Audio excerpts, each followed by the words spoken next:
Welcome to Culture Crash, where we examine what's new and old in entertainment.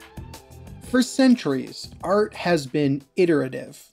Mary Shelley wrote Frankenstein in 1818, and it was made into a play in 1927, which became a film in 1931, which became, a bunch of other films in Halloween costumes.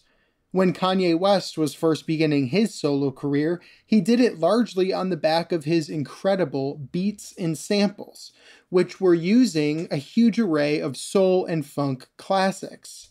It's just how art has always seemed to work. Someone writes something, and that inspires another person to write something else.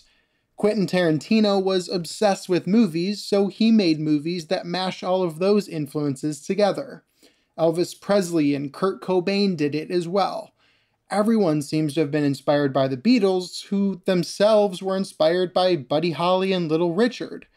But lately, that legacy has been overwhelmed by a rash of lawsuits and settlements.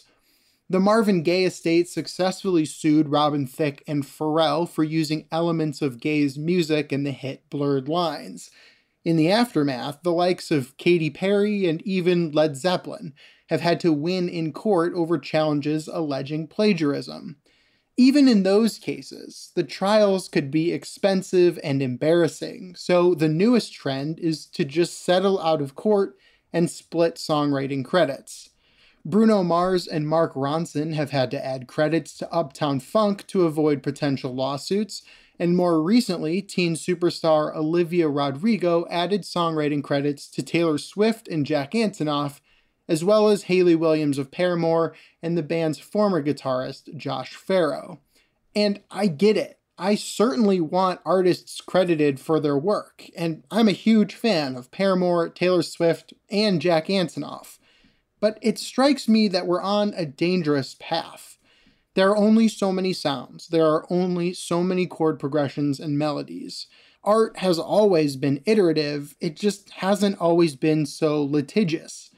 And none of these examples seem like actual theft to me. They feel more like inspiration. Again, only to my untrained ear. Now, these artists may be well within their rights to file lawsuits, demand co-writing credits, and seek royalties, but that doesn't necessarily make it feel any better to the fans. At the end of the day, artists form a community that is constantly giving and taking inspiration. I wish parodies, homage, and inspiration could be celebrated and not beaten to a pulp. Elvis Costello was recently notified on Twitter that Rodrigo also seemed to have borrowed a guitar riff from his song Pump It Up. Costello responded by saying, "It's how rock and roll works. You take broken pieces of another thrill and make a brand new toy. That's what I did. I just wish more artists and artists' estates could acknowledge that fact too." I'm Evan Rook.